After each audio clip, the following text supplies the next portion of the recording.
আসসালামু আলাইকুম। দেখছেন, এটা হচ্ছে তারেক রহমানের ফেসবুক পেজ। আমাদের প্রিয় নেতা, বিএনপির ভারপ্রাপ্ত চেয়ারম্যান। তার মা মারা গেছে আজকে সকালে। আমি পোস্ট করছি, দেখেন কত লাইক পড়তেছে, প্রায় 3 লক্ষ লাইক পড়ে গেছে। হ্যাঁ, দোয়া করি আল্লাহ রব্বুল আলামিন জান্নাতুল ফিরদাউসের উচ্চ মাকাম দান করুন। আর কিছু বলার নেই।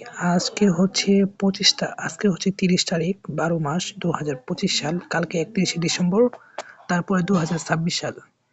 দেখেন, তার ছেড়ে আসছিল 25 ডিসেম্বরে। একবার ভাবেন, তারেক রহমান সাহেব 25 ডিসেম্বরে প্রায়, দেখেন আমি দেখাই, তার ছেলে প্রায় কত,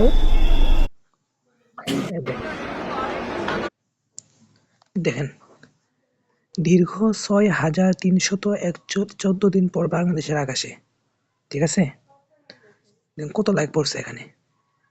সো এখান থেকে বোঝা যাচ্ছে তিনি 5 দিন আগে আসছেন। সো আজকে হচ্ছে 30 তারিখ, 30 ডিসেম্বর। সো 5 দিন আগে আসছেন 17 বছর পর মায়ের সঙ্গে দেখা করার জন্য। অ্যান্ড 5 দিন পর তার মা চলে গেল। আজকে তার মা চলে গেল। এর থেকে দুঃখজনক আর কিছু নেই। দোয়া করি আল্লাহ রব্বুল আলামিন আজকে আমাদের একটা সুখের দিন। প্রিয় আমাদের দেশের প্রধানমন্ত্রী, 3 বারের প্রধানমন্ত্রী মারা গেছে আজকে। এটা কি ভাবা যায়? হায় রে হায়, মানে ভাবতে অস্থির লাগতেছে। যাই হোক, আল্লাহ জিনিস আল্লাহ নিয়ে গেছেন। কুল্লু নাফসিন যায়কাতুল মাউত। প্রত্যেক জীবের মৃত্যুর স্বাদ গ্রহণ করতে হবে, এটাই স্বাভাবিক। সবাই দোয়া করবেন আমার প্রিয় মায়ের জন্য। সবাইকে আসসালামু আলাইকুম।